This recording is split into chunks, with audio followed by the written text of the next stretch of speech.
ధర్మం వైపు నిలిచిన గొప్ప యోధుడు యుయుత్సుడు. సొంత సోదరుడు దుర్యోధనుడితో విభేదించి ధర్మరాజుతో కలిసి కౌరవ సోదరులపైనే యుద్ధం చేసినవాడు యుయుత్సుడు.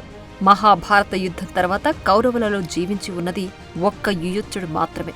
ఈ యుయుత్సుడు ధృతరాష్ట్రునికి గాంధారి దాసి అయిన సుఖదకు జన్మించిన పుత్రుడు. ధృతరాష్ట్రునికి గాంధారికి పెళ్లి జరిగిన కొంతకాలానికి గాంధారి గర్భవతి అవుతుంది. కాని 2 సంవత్సరాలు గడిచినా ప్రసవం కాదు. అయితే గాంధారికి సంతానం కలుగుతుందో లేదో అనే సందేహంలో ఉన్న ధృతరాష్ట్రుడు గాంధారి దగ్గర పనిచేసే వైశ్య కన్య అయిన సుగధను వివాహమాడి యుయుత్సుడిని పుత్రుడిగా పొందాడు.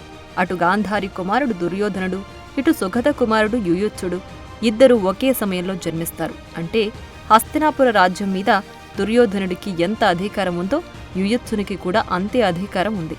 కాని దుర్యోధనుడు ఎప్పుడూ యుయుత్సుడిని దాసీపుత్రుడిగానే చూసేవాడు. యుయుత్సుడు కూడా అందరి కౌరవ పాండవ సోదరుల వలె ద్రోణాచార్యుని వద్ద ఎన్నో యుద్ధ విద్యలు నేర్చుకున్నాడు. అస్త్రశస్త్రాల ప్రయోగంలో ఆరితేరిపోయాడు. వేదాంగాలు అభ్యసించి ధర్మ నిరతిని అలవరుచుకున్నాడు. దుర్యోధనుడు తన సోదరులతో కలిసి పాండవులపై చిన్నప్పటి నుంచి ఎన్నో కుట్రలు కుతంత్రాలు చేసినా వారితో కలిసేవాడు కాదు యుయుత్సుడు. పైగా మంచితనానికి మారుపేరైన ధర్మరాజుతో కలిసి తిరిగేవాడు. కౌరవ సోదరులందరూ యుయుత్సుడిని దాసీపుత్రుడని హేళన చేస్తున్నా ధర్మరాజు మాత్రం తన 4 సోదరులతో సమానంగా యుయుత్సుడిని చూసేవాడు. ఒకసారి దుర్యోధనుడు భీముణ్ణి చంపడానికి విషప్రయోగం చేస్తాడు. దాని నుంచి భీముణ్ణి యుయుత్సుడు రక్షిస్తాడు. ఇక అప్పట్నుంచి దుర్యోధనుడు చేసే దుష్ట పన్నాగాలన్నీ రహస్యంగా ధర్మరాజుకి చెబుతుంటాడు.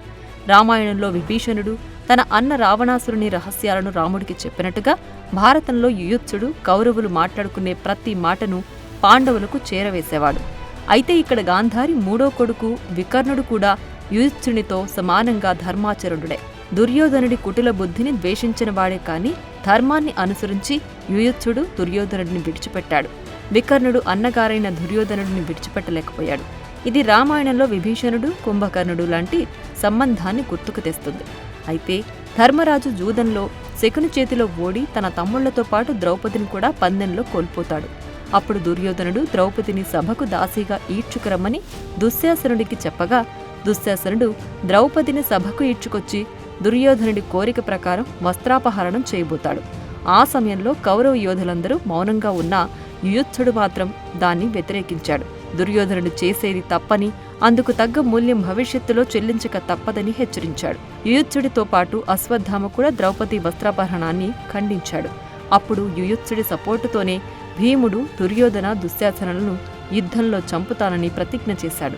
జూదంలో ఓడిన పాండవులు వనవాసం, అజ్ఞాతవాసంలో ఉన్న సమయంలో దుర్యోధనుడు వారి ఆచూకీ తెలుసుకోవడానికి చేసే అన్ని ప్రయత్నాలను పాండవులకు ముందే తెలియజేసేవాడు. తద్వారా పాండవులు కౌరవులకు దొరకకుండా తప్పించుకునేవారు. వనవాసం, అజ్ఞాతవాసం ముగించుకుని వచ్చిన పాండవులకు రాజ్యంలో సగభాగం ఇవ్వడం సమంజసమేనని భీష్ముడు, ద్రోణాచార్యుడు లాంటి ఎంతోమంది కౌరవ పెద్దలతో పాటు యుయుత్సుడు కూడా దుర్యోధనుడికి చెప్పినా దుర్యోధనుడు పెడచెవిన పెడతాడు. మహాభారత యుద్ధం అనివార్యమైనప్పుడు యుద్ధ రంగంలో భీష్ముడు ఒక ప్రకటన చేస్తాడు.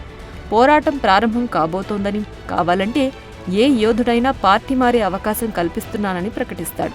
అప్పుడు ధర్మరాజు, ధర్మరక్షణకే మేము శస్త్రం పట్టాం, మాకు ఎదురు నిలిచిన వాళ్లందరూ ధర్మ విధ్వంసకులే, ధర్మపక్షంలో పోరాడాలనుకున్న వాళ్లు మా వైపు రండి అని చెప్పగా ధృతరాష్ట్ర కుమారులలో ఒకరైన యుయుత్సుడు దుర్యోధుడిని కాదని పాండవులతో చేరిపోయాడు.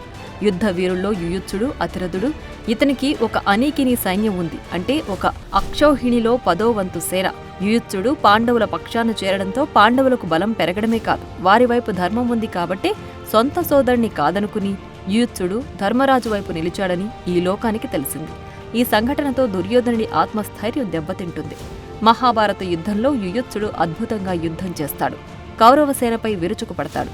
తన సొంత సోదరులను కూడా చూడకుండా బాణాలతో గాయపరుస్తాడు. ఎంతోమంది సైనికులను చంపేస్తాడు. కౌరవ యోధులను సైతం ఓడిస్తాడు. ఎంతోమంది కౌరవ వీరులు యుయుత్సుడిని చంపాలని చూసినా వారందరినీ తప్పించుకుని వారి సైన్యాన్ని హతమార్చి కౌరవులకు చాలా పెద్ద నష్టం కలిగిస్తాడు. యుద్ధంలో దుర్యోధనుడితో సహా 100 మంది కౌరవ సోదరులందరూ మరణించినప్పుడు బాధపడి వారందరికీ స్వర్గప్రాప్తి కలగాలని మనసారా భగవంతుని ప్రార్థించిన గొప్ప మానవతామూర్తి యుయుత్సుడు. చనిపోయినా తన సోదరుల భార్యలకు ధైర్యం చెబుతాడు. వారి పిల్లల బాధ్యతలను తీసుకుంటాడు. మొత్తం మహాభారత యుద్ధంలో 18 అక్షౌహిణుల సైన్యం పాల్గొంటే చివరకు మిగిలింది కేవలం 11 మంది మాత్రమే. అందులో యుయుత్సుడు ఒకడు. యుద్ధం ముగిసిన తర్వాత కొడుకులను పోగొట్టుకుని బాధపడుతున్న ధృతరాష్ట్రుడికి మనశ్శాంతి కలిగించడం కోసం ధర్మరాజు యుయుత్సుడిని హస్తినాపుర సింహాసనానికి చక్రవర్తిని చేస్తానంటాడు. అయితే యుయుత్సుడు క్షత్రియ సంతతి కానందువల్ల సింహాసనం ఎక్కడానికి అర్హుడు కాడని నాటి ధర్మవేత్తలు అందుకు అంగీకరించలేదు. దీంతో ధర్మరాజు హస్తినాపురానికి చక్రవర్తిగా పట్టాభిషిక్తుడవుతాడు. తమ సర్వసేనాధిపతిగా యుయుత్సుడిని నియమిస్తాడు. అలాగే అంగా, ఇంద్రప్రస్థ రాజ్యాలకు రాజుగా కర్ణుడి కొడుకైన వృషకేతుడిని నియమిస్తాడు. వృషకేతుడిని పరిరక్షించే బాధ్యతను యుయుత్సుడికి అప్పగిస్తాడు. 30 సంవత్సరాల పాటు రాజ్యాన్ని సుసంపన్నంగా పాలించిన ధర్మరాజు ఆ తరువాత తన సోదరులు ద్రౌపదితో కలిసి హిమాలయాలకు స్వర్గారోహణానికి బయలుదేరతారు. వెళుతూ వెళుతూ హస్తినాపురానికి చక్రవర్తిగా పరీక్షిత్తునికి పట్టాభిషేకం చేస్తారు. ఈ పరీక్షిత్తు ఎవరో కాదు, అభిమన్యుడి కుమారుడే. పరీక్షిత్తుని పాలనలో తగిన సాయం చేసే బాధ్యతను యుయుత్సునికి అప్పగించి మరీ వెళతాడు పాండవులు.